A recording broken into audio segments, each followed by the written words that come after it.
Bismillahirrahmanirrahim. Assalamualaikum warahmatullahi wabarakatuh. Bismillah. Innal hamdalillah nahmaduhu wa nasta'inuhu wa nastaghfiruh. Wa na'udzu billahi min shururi anfusina wa sayyiati a'malina. May yahdihillahu fala mudilla lahu wa may yudlil fala hadiya lahu. Asyhadu an la ilaha illallah wa asyhadu anna Muhammadan abduhu wa rasuluh. Allahumma shalli wa sallim ala sayyidina Muhammad wa ala alihi wa sahbihi ajma'in. Rabbi shrah li sadri wa yassir li amri wa hlul 'uqdatam min lisani yafqahu qawli. Ma ba'd. Qala Allah ta'ala fi kitabil karim wa huwa asdaqul qailin. A'udzu billahi samil 'alim minasyaitonir rajim. Bismillahirrahmanirrahim. Ya ayyuhalladzina amanu taqullaha haqqa tuqatih wa la tamutunna illa wa antum muslimun. Shadaqallahul azim wa shadaqa rasuluhul karim wa nahnu ala dzalika minasyahidin walhamdulillahi rabbil alamin. Bapak Ibu hadirin jamaah yang dimuliakan Allah Subhanahu wa taala, alhamdulillah.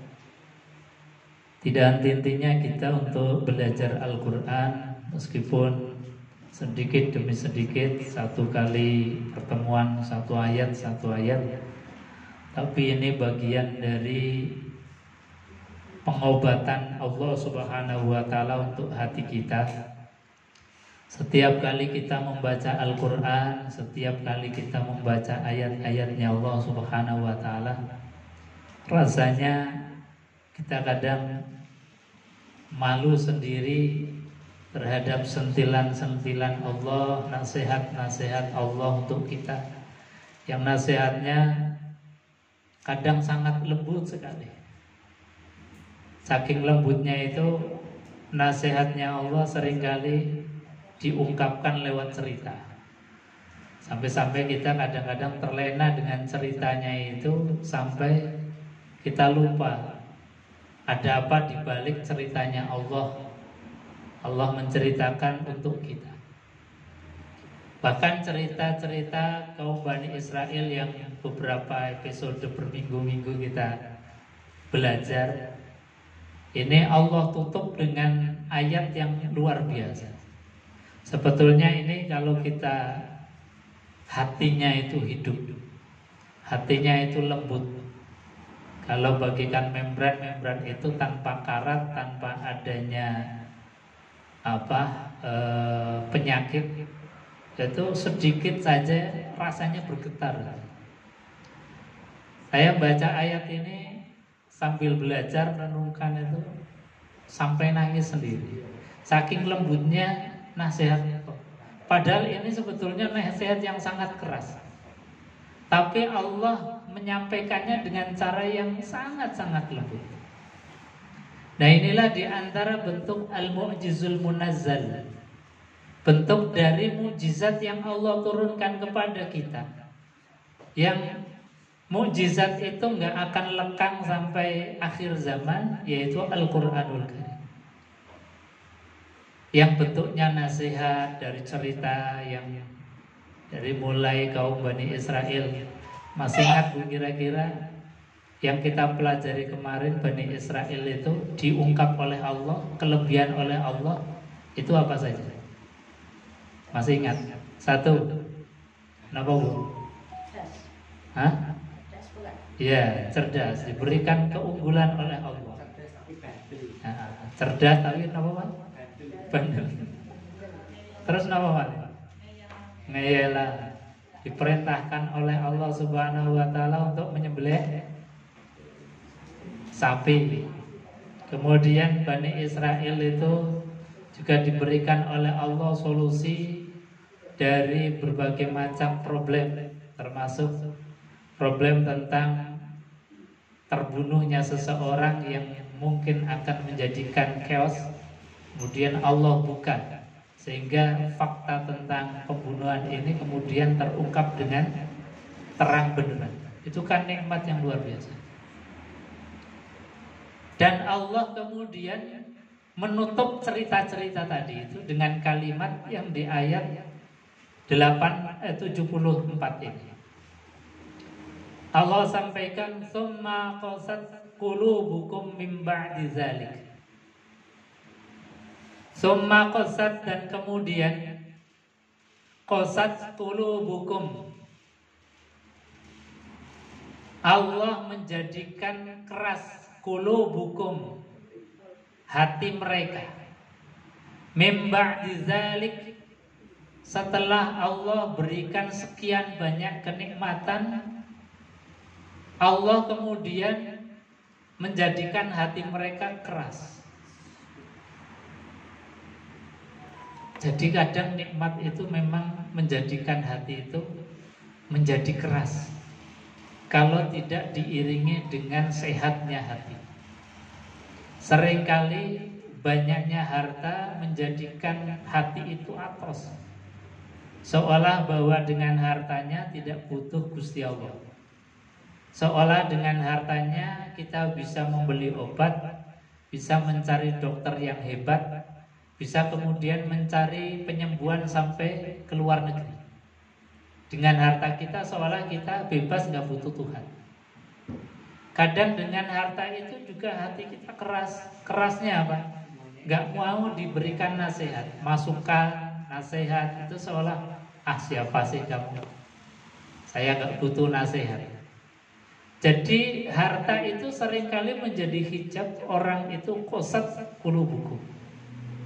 Dan bukan hanya harta, kelebihan apapun, kelebihan ilmu, kelebihan jabatan, kelebihan menjadi orang yang tenar dalam status sosialnya, seringkali menjadikan qasat qulubukum. Nah, persis seperti kaum Bani Israel, diberikan oleh Allah kelebihan yang luar biasa.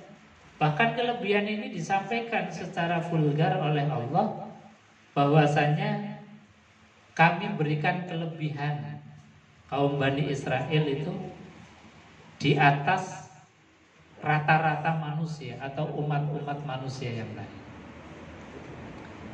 Mim ba'di dzalik, yaitu setelah Allah berikan kenikmatan yang luar biasa yang telah diceritakan Allah. Fahiya kal hijarah, dan Allah sampaikan kerasnya hati mereka ini digambarkan secara gamblang kal hijarah, seperti batu. Jadi seperti hajar batu.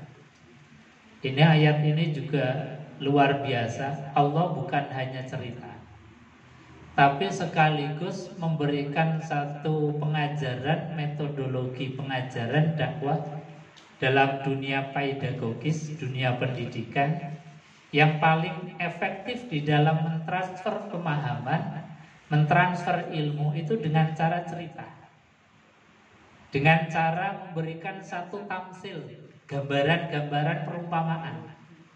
Kalau murid, anak didik kita kasih contoh gambaran yang konkret, itu nangkepnya cepat.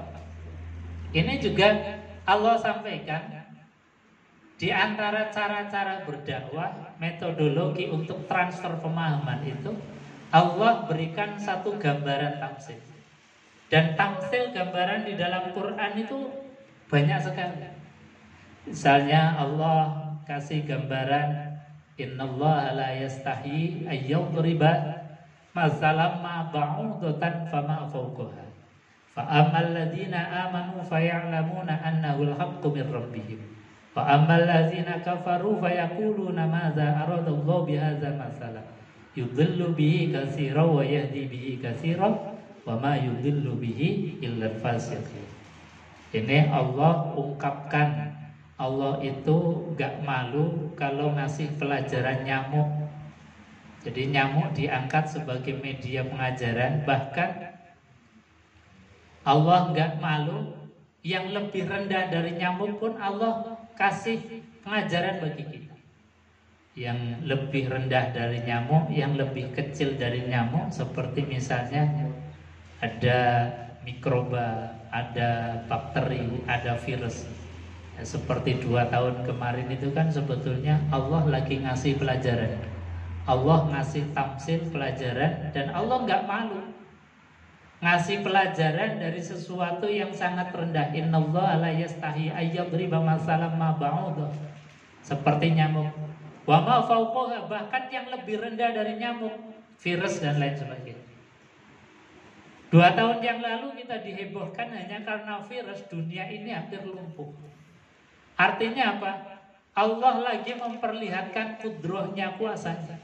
Sehingga kita kemudian dengan otak pikirannya itu memeras bagaimana caranya bisa keluar dari ujian Allah Subhanahu wa ta'ala. Akhirnya alhamdulillah kita termasuk bagian orang-orang yang diselamatkan. Alhamdulillah. Kita keluar dari pandemi virus corona, kita bisa sehat sampai bisa sekarang ini bisa ngaji kembali. Itu karena apa? Tadi kita mengambil pelajaran ibrah dari Allah. Di ayat ini juga Allah sampaikan pelajaran orang-orang seperti Bani Israel yang ditampakkan ayat-ayatnya Allah Subhanahu wa ta'ala dengan diberikan kelebihan oleh Allah, diberikan oleh Allah Subhanahu wa ta'ala banyak nabi, banyak rasul yang membimbing mereka, tapi bukannya mereka itu kenal dengan Allah, bukannya mereka itu tunduk kepada Allah, tapi justru mereka itu sombong terhadap apa yang Allah berikan kepada mereka. Makanya Allah kasih gambaran fahiya kal hijarah, mereka itu ibaratnya seperti batu. Kenapa Allah mengibaratkan batu? Enggak perumpamaan yang lain, misalnya seperti baja atau keris atau besi. Karena besi atau baja itu kadang dengan pemanasan berapa ribu derajat itu besi ataupun baja bisa meleleh. Tapi kalau batu ini melelehnya susah. Makanya Allah kasih tamsil satu perumpamaan barang yang melelehnya itu susah sekali, bahkan melebihi daripada besi dan baja. Itulah batu. Jadi kerasnya batu itu diibaratkan seperti kerasnya kaum Bani Israel. Itu susah sekali untuk meleleh.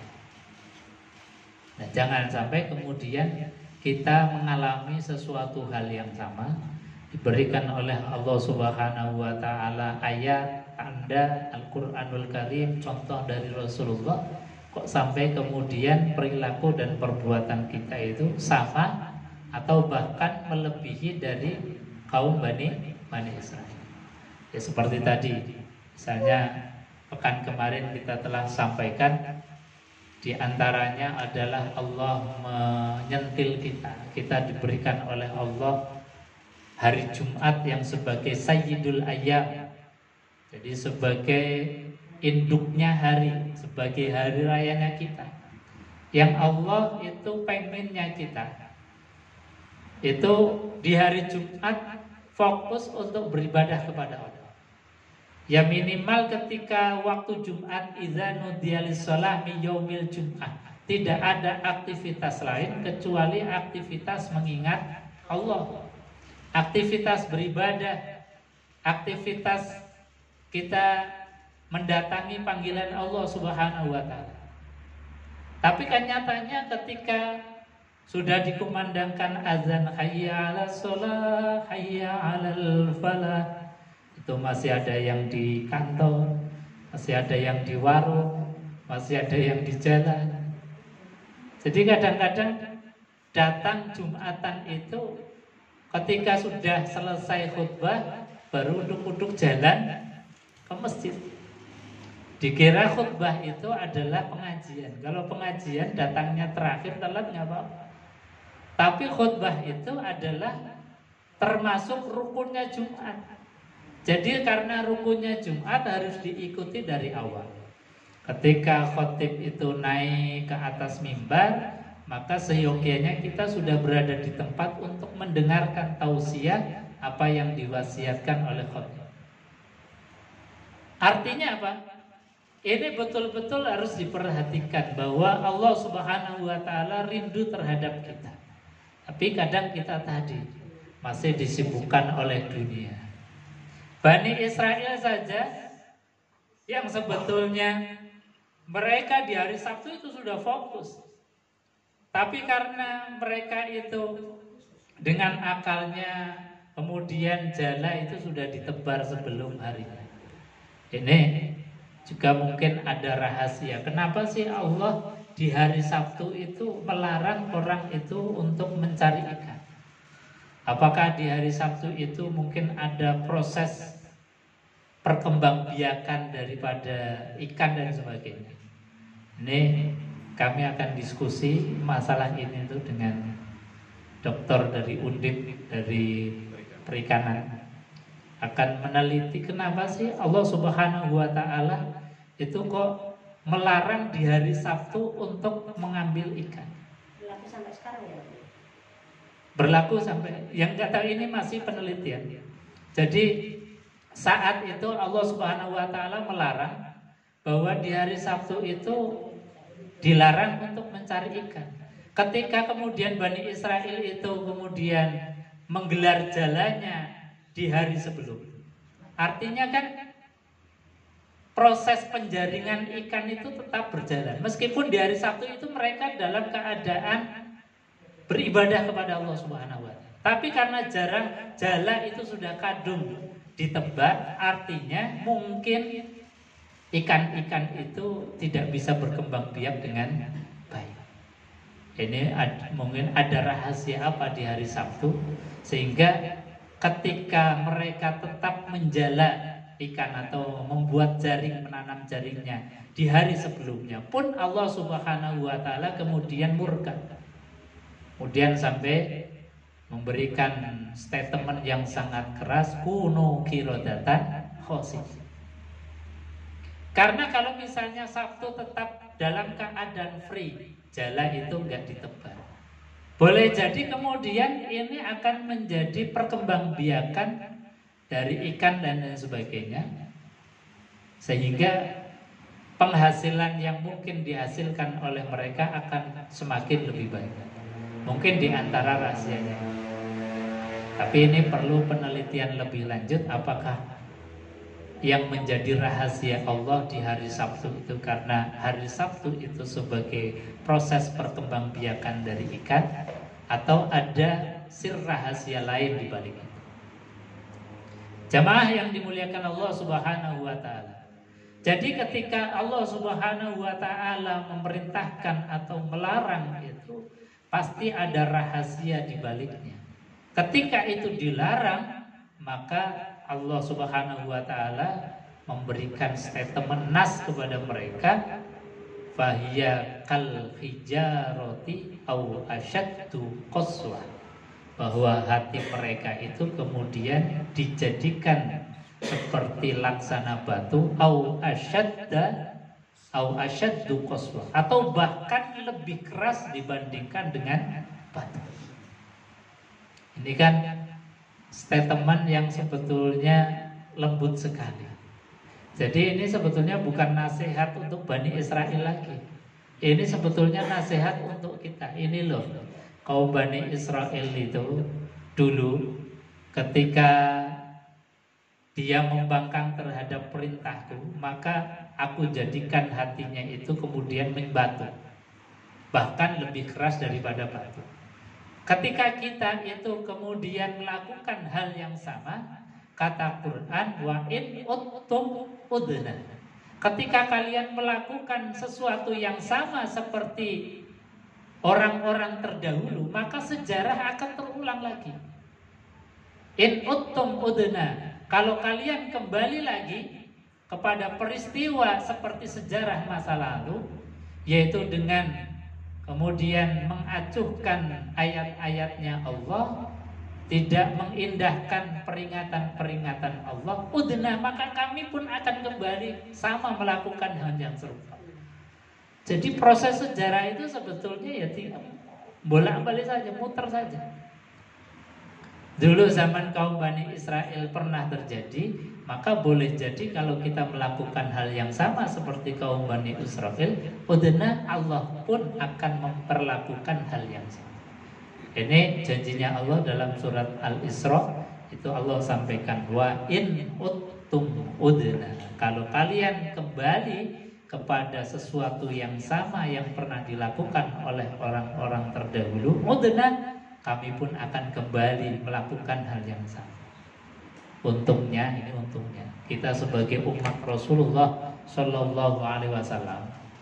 Kalau zaman dulu itu kontan itu artinya ya langsung dibalas dengan cash and carry.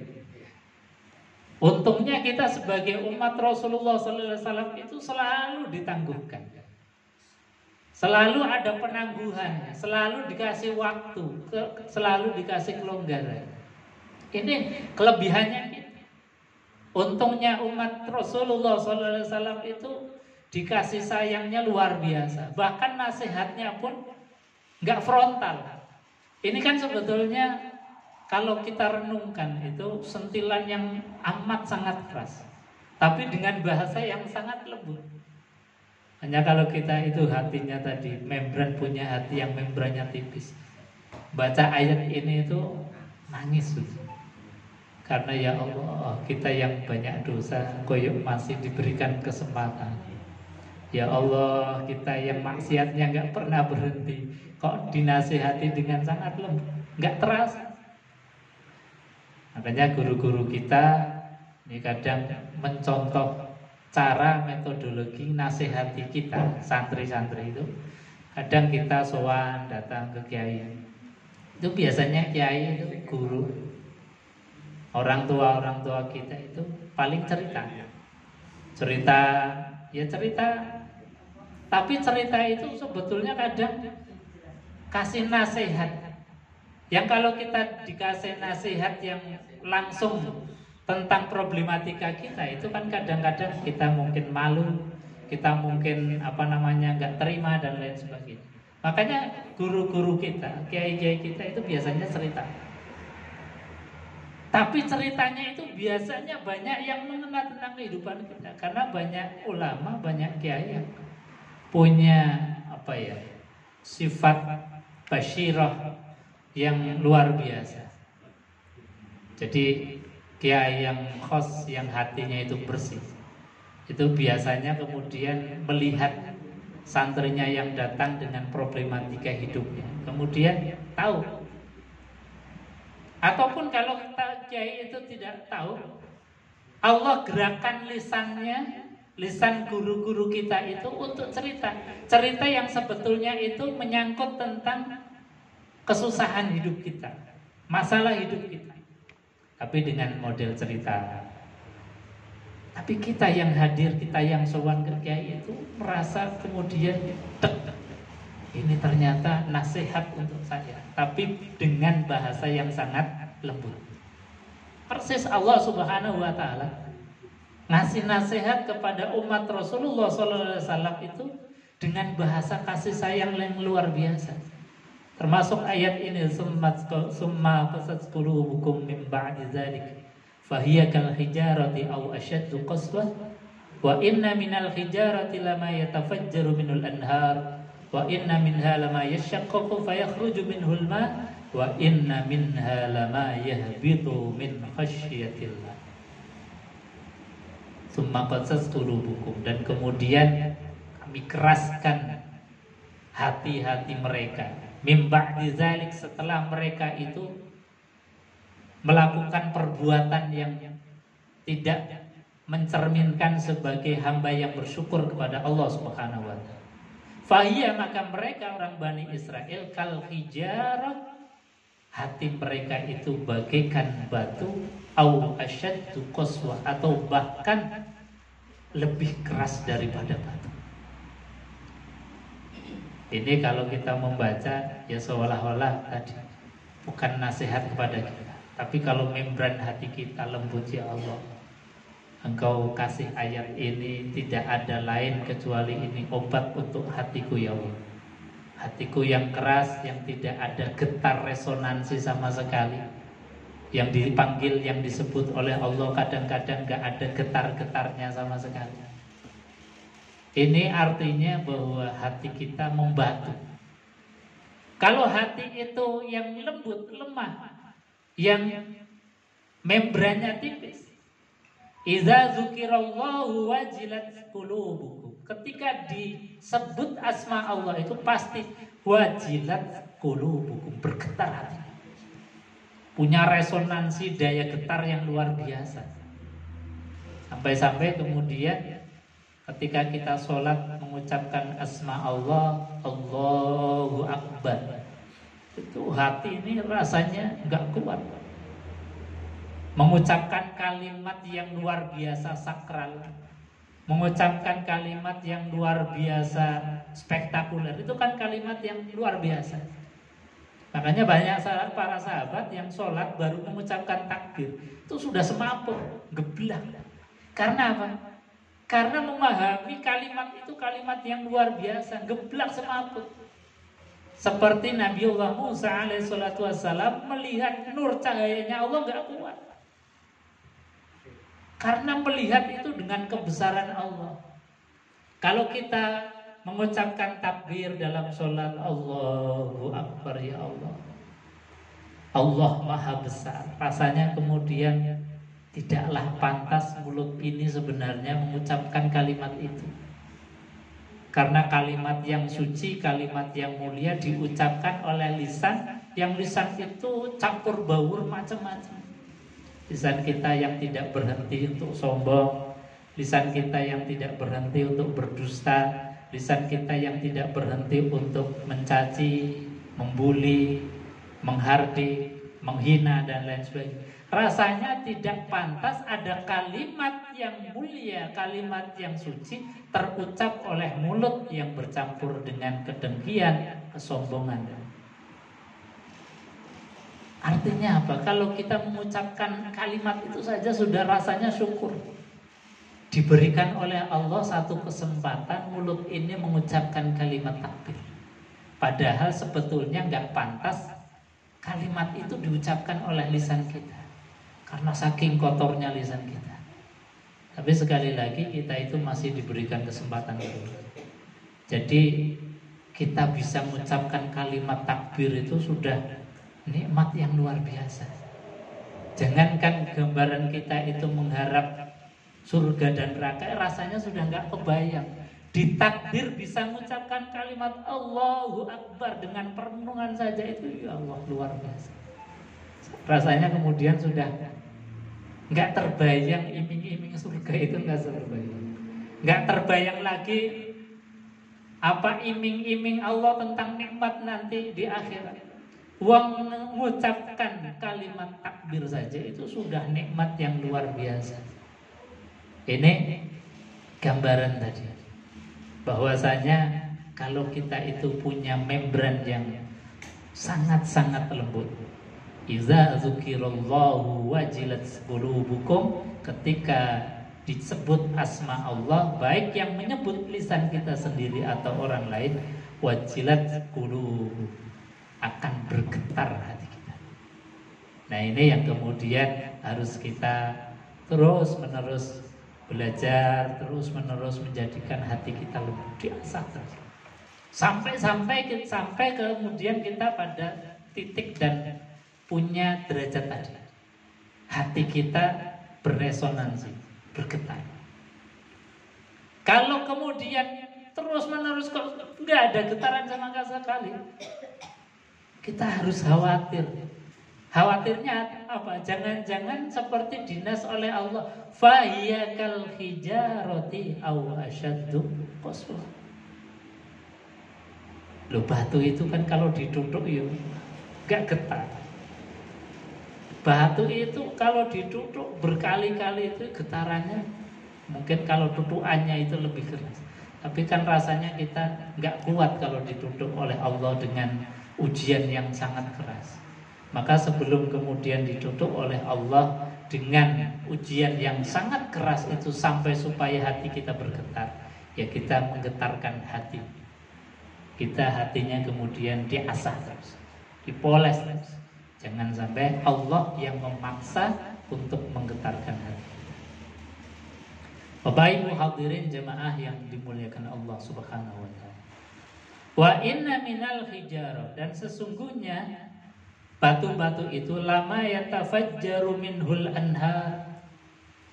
Meskipun batu itu keras, tapi keras-kerasnya batu itu kadang masih bisa kemudian di situ ada lubang yang air itu bisa ngalir.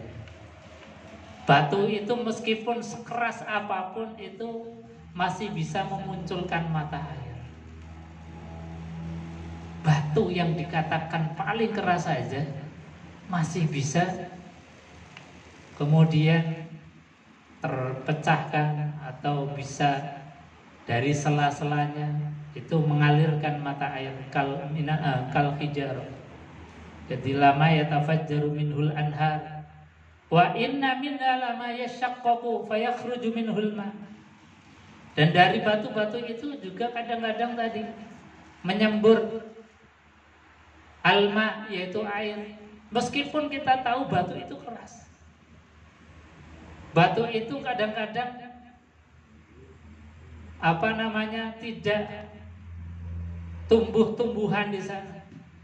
Tapi sekeras-kerasnya batu itu masih kadang mengalirkan sumber-sumber mata air. Ada air di sana.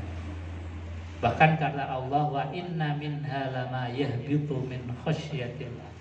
Sebagian batu-batu itu pun punya rasa khasyah, takut kepada Allah Subhanahu wa taala. Maka batu itu meskipun sangat keras, berat, itu masih mengikuti hukum-hukumnya Allah. Allah punya hukum namanya hukum gravitasi. Maka kadang-kadang batu yang ada di atas pun sampai jatuh, tidak membangkang. Karena apa? Karena Allah punya hukum yang namanya gravitasi. Meskipun batu itu kemudian ada di luar angkasa, meteor-meteor dan lain sebagainya yang jumlahnya itu miliaran. Karena Allah punya hukum gravitasi, itu pun kesedot mengikuti hukumnya Allah Subhanahu wa taala, enggak ada yang membangkang. Nah, kita kadang-kadang Allah sudah ngasih hukum-hukum. Allah sudah kasih tentang rambu-rambu. Kita seringkali banyak sekali mengkela, membuat alasan dan lain sebagainya. Ini artinya apa? Bahwa seringkali kita lebih parah, lebih dahsyat, lebih keras hati kita dibandingkan dengan batu sekalipun. Batu yang kerasnya seperti itu saja masih seringkali kita lihat keluar dari sisi-sisinya, keluar dari sela-selanya itu mata air. Batu bisa pecah, bahkan batu itu meskipun sekeras apapun terjatuhi atau tertimbun kejatuhan air yang terus menerus bisa berubah. Kok kita punya hati yang terus menerus kemudian diberikan oleh Allah nasihat, kok sampai tidak berlubang? Au asyaddu qaswah. Maka boleh jadi hati kita ini sedang diberikan oleh Allah Subhanahu wa taala satu ujian yang digambarkan kerasnya lebih keras dibandingkan dengan batu.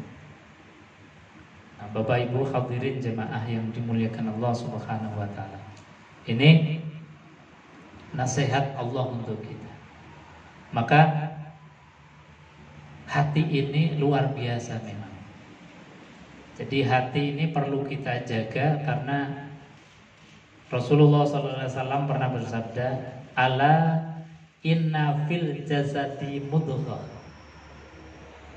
Ala, ingatlah, inna fil jasadi, sesungguhnya di dalam jasad kita itu mudghah, ada gumpalan darah, gumpalan daging. Makna gumpalan daging ini berarti ya physically. Idza soluhat soluhal jasadu kullu. Ketika daging ini sehat, maka akan sehat semua anggota tubuh kita. Wa idza fasadal jasadu kullu. Andai kata segumpal daging ini kemudian sakit, bermasalah, maka akan bermasalah semua jasad kita. Ini Rasulullah sallallahu alaihi wasallam 1445 tahun yang lalu itu sudah memberikan satu gambaran. Wahya al-qalbul, apa itu? Kata Rasulullah, panglima yang Allah jadikan bahwa daging itu, yang ketika daging itu sehat maka akan sehat semuanya. Kalau daging itu bermasalah maka akan menjadi masalah semuanya. Itu adalah al-qalb, yaitu hati. Hati ini kemarin kami membedah di kajian Sabtu pagi oleh Dr. Supriyono. Beliau wakil direktur Politekes Semarang. Itu beliau memberikan satu paparan yang luar biasa. Yang dimaksud mudghah atau gumpalan, yang dimaksud al-qalb itu adalah jantung kita secara fisik. Jadi al-qalb itu para ulama itu ada tafsiran. Yang pertama, al-qalb itu bermakna physically, jasad, karena memang Nabi mengatakan ala inna fil jasadi mudghah. Ketahuilah bahwa di dalam jasad kita, tubuh kita ada segumpal darah. Maka ini dimaknai bahwa al-qalb, hati itu adalah hati secara fisik. Ada hati yang secara rohani. Saya sampaikan dulu hati yang secara fisik, yaitu yang dimaksud adalah jantung kita. Jantung ini adalah sesuatu yang luar biasa. Kalau jantung kita itu bermasalah, maka betul akan menjadi masalah untuk semua tubuh kita. Karena di antara organ kita yang tidak pernah berhenti, yang tidak pernah istirahat, itu ternyata jantung. Mata kita dalam 24 jam itu bisa istirahat. Kita mungkin istirahat bisa 8 jam, bisa 5 jam, bisa 2 jam. Mata kita bisa istirahat. Mulut kita juga bisa istirahat. Lambung kita juga bisa istirahat manakala kita berpuasa. Dan semua anggota organ tubuh kita ini pernah istirahat di dalam sehari semalam kecuali jantung. Nggak pernah ada jantung istirahat. Meskipun kita itu lagi tidur dengan nyenyak, itu jantung nggak pernah istirahat. Padahal jantung itu punya kerja luar biasa. Kata beliau, Dr. Supriyadi mengatakan jantung itu dalam 1 menit memompa air, yaitu darah kita, itu 5 liter 1 menitnya. 1 menitnya. Ini lebih boros daripada Honda. Lebih boros daripada kendaraan kita. Paling irit kita misalnya isi full tank dari Semarang ke Jakarta, itu mungkin bisa sampai di Palimanan baru habis jok lagi. Artinya 30 liter untuk sekian kilometer. Nah, jantung kita itu 1 menit 5 liter untuk memompa jantung. Kerjanya sungguh ekstra dan luar biasa. Jantung kerja ini kalau kemudian kita tidak hati-hati terhadap makannya, maka kemudian akan terjadi sumbatan-sumbatan. Maka akibatnya banyak sekali kemudian ada penyakit yang disebabkan kolesterol, nanti efeknya jadi tekanan darah kemudian stroke, kemudian ada pembuluh darah yang pecah dan lain sebagainya. Ini karena apa? Karena kita tidak menjaga apa yang diamanahkan Allah, yaitu al-qalb. Jantung kita ini luar biasa.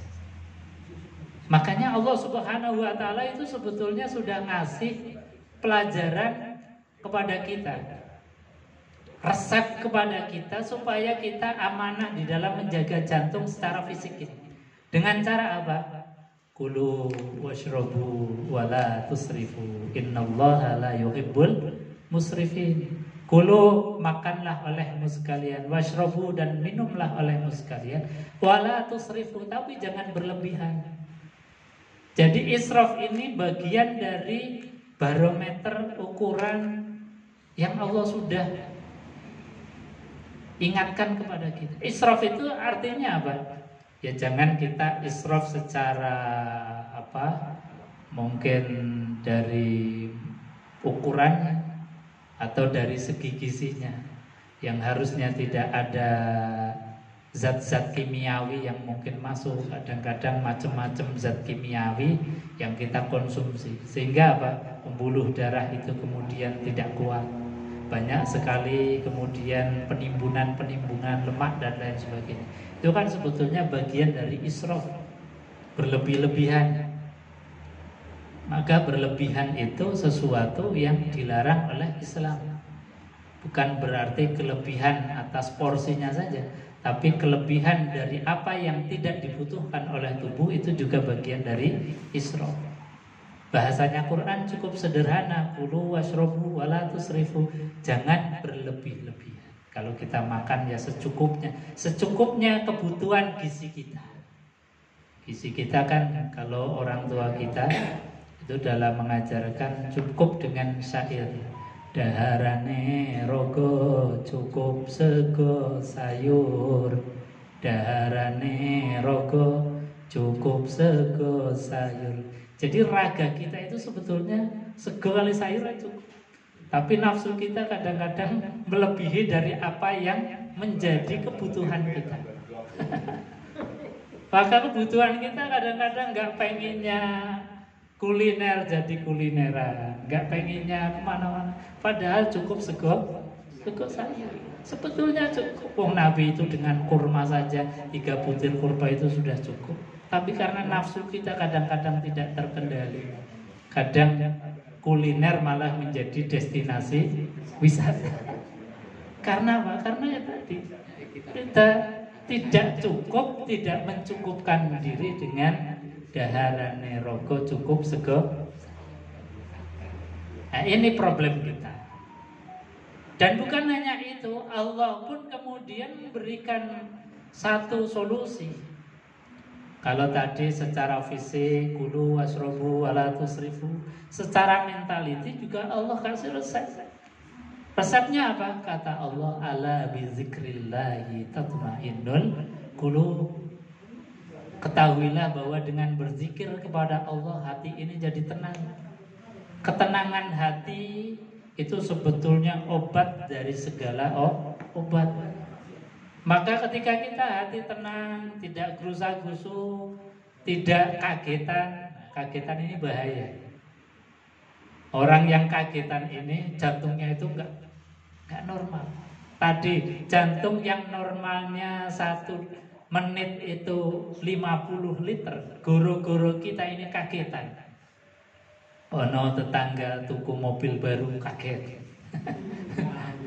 Yang beli mobil baru tetangga yang kaget kita. Jantungnya jadi nggak normal. Ini bahaya. Ada orang lain kemudian dapat nikmat, kita malah hasud. Hasud itu juga bahaya. Jadi menjadikan jantung kita itu nggak normal. Makanya terapinya apa? Zikir kepada Allah. Zikir bukan hanya lisan kita mengucapkan kalimat tahmid, kalimat pujian, tapi pujian, kalimat thayyibah itu menjadikan internalisasi hati, pikiran kita itu connect, mensyukuri terhadap apa yang Allah berikan kepada kita. Tidak ada artinya kita mengucapkan alhamdulillah, alhamdulillah, alhamdulillah, tapi alhamdulillahnya lisan kita nggak bisa diinternalisasi dengan hati kita. Hanya diterapi terus dengan kita berzikir. Hanya orang-orang kita, guru-guru kita itu dengan memberikan biasanya kalau kita datang terus ngeluhkan problem kita, dikasih wirid. Ya sebetulnya wirid itu dalam rangka hati kita untuk supaya tenang, nggak gerusa-gerusu. Bahasanya kita nggak kagetan. Soalnya apa? Kalau kagetan kita, jantungnya yang kemudian tidak akan kuat. Kalau jantungnya kemudian tidak kuat tadi, denyutan yang harusnya 1 menit itu 50 liter, itu bisa kemudian mompanya jadi tambah keras. Kalau alirannya itu kemudian pas normal nggak masalah.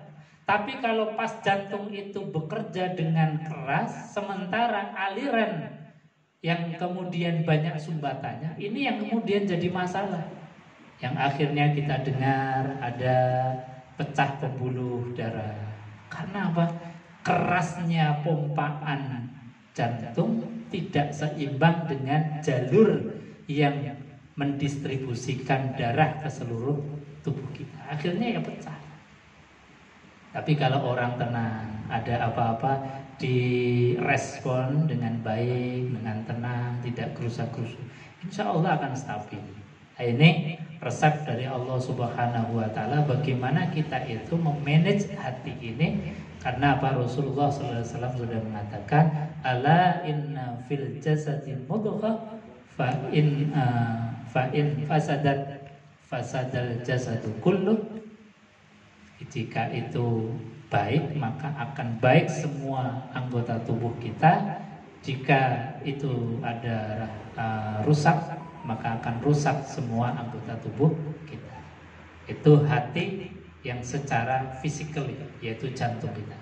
Maka rawatlah jantung dengan makanan yang baik, jangan berlebih-lebihan, dan juga banyak istighfar, banyak berdoa kepada Allah, kita berzikir kepada Allah supaya hati kita ini tenang, hati ini senantiasa menjadi hati yang khusyuk. Ini jantung atau hati secara jasad. Untuk jasad atau jantung secara rohani mungkin di lain kesempatan kita akan bahas. Bapak Ibu hadirin jamaah yang dimuliakan Allah Subhanahu wa Ta'ala. Wa inna minha lama yahbitu min khasyatillah. Jadi batu saja kadang-kadang takut kepada Allah Subhanahu wa Ta'ala. Saking takutnya maka dia akan tunduk terhadap hukum-hukumnya Allah. Kadang batu di atas sampai jatuh, itu artinya tunduk. Kalau tidak tunduk, itu batu akan jatuhnya melayang, tidak tunduk dengan hukumnya Allah. Karena Allah punya hukum namanya hukum gravitasi. Maka kiamat itu terjadi manakala Allah itu sudah mencabut hukum-hukumnya. Sudah tidak ada hukum gravitasi, sehingga apa? Yang ada di muka bumi ini semuanya jadi terbang, semraut. Manusia saling tabrakan, bahkan gunung dengan gunung pun tabrakan. Karena apa? Karena hukum Allah sudah dicabut. Jadi Allah menghancurkan dunia ini tidak dengan cara apa-apa. Hukumnya saja dicabut, semuanya akan tercerabut. Semuanya akan kemudian jadi binasa. Jadi satu hukumnya Allah dicabut, semua akan rusak. Ketika orang itu tunduk kepada hukumnya Allah, itu sebetulnya dalam rangka mengekalkan kita. Karena semakin kita taat peraturan, taat hukumnya Allah, maka kita di dalam kerangka ketaatan, ketundukan kepada Allah Subhanahu wa Ta'ala. Dan akhir ayat ini itu diakhiri satu kalimat, wa ma'allahu bighafilin amma ta'malun. Wa ma'allah, dan tidaklah Allah bighafilin, tidak akan lalai, amma ta'malun, terhadap apa yang kalian kerjakan. Sedikit pun Allah nggak akan lena. Sedikit pun Allah tidak akan kemudian melupakan apa yang kita lakukan. In ahsantum ahsantum li anfusikum wa in asa'u falaha. Jadi kalau baik ya baik hasilnya, kalau jelek juga jelek hasilnya. Tidak akan yang keliru. Sehingga apa? Kita akan termotivasi meskipun itu kebaikan yang kecil menurut kita, nggak akan disia-siakan.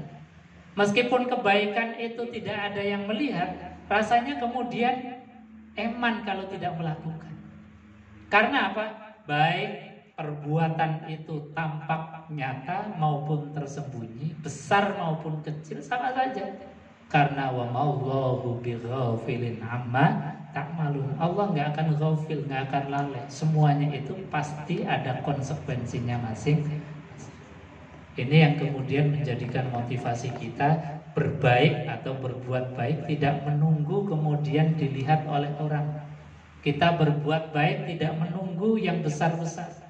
Yang kecil-kecil itu yang kita openi, yang kita rawat, yang kita lakukan justru kadang-kadang yang mendatangkan rahmat kasih sayangnya Allah Subhanahu wa taala. Maka di dalam cerita banyak sekali orang yang nguri-nguri perbuatan kecil, yang remeh, yang tidak tampak, yang tidak dilihat orang. Ada kerikil, ada pecahan beling, ada paku yang di tengah jalan. Kemudian kita ambil, kita amankan. Kata Rasulullah SAW, itu bagian bid'un, bagian daripada keimanan kita. Jadi kita ngambil ada pecahan beling, ada paku di tengah jalan, kita ambil, kita amankan. Itu sebetulnya amalan yang luar biasa. Ada kecil, ada kucing kecil misalnya yang tidak terurus, jauh daripada induknya, kemudian kita asuh, kita beri makan, kelihatannya sepele.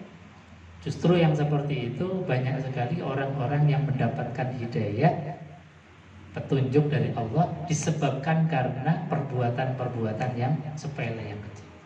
Maka kata Allah Subhanahu wa taala memberikan motivasi, in ahsantum ahsantum li anfusikum wa in asa'u falaha. Jika kebaikan, maka kebaikan itu pasti akan kembali kepada pelakunya. Sebaliknya, kejelekan pun tidak akan keliru, pasti juga akan merugikan pelaku. Jadi dengan ini kemudian ini jadi rasanya iman-iman kalau kita mau ngomong jelek. Karena apa? Sebetulnya ketika kita ngomong jelek, baliknya kepada kita. Dan juga tidak kemudian eman ketika kita sebentar-sebentar ngasih nasihat, ngasih motivasi, ngasih ajakan kepada orang untuk kebaikan. Karena apa? Tidaklah kemudian kita merugi. Kebaikan itu pasti kembali akan kepada kita. Nah, ini Al-Quran memberikan motivasi yang luar biasa. Bapak Ibu hadirin jamaah yang dimuliakan Allah, saya kira itu untuk kajian pagi hari ini. Sebelum ditutup, mungkin ada yang mau ditambahkan atau ditanyakan, monggo silakan.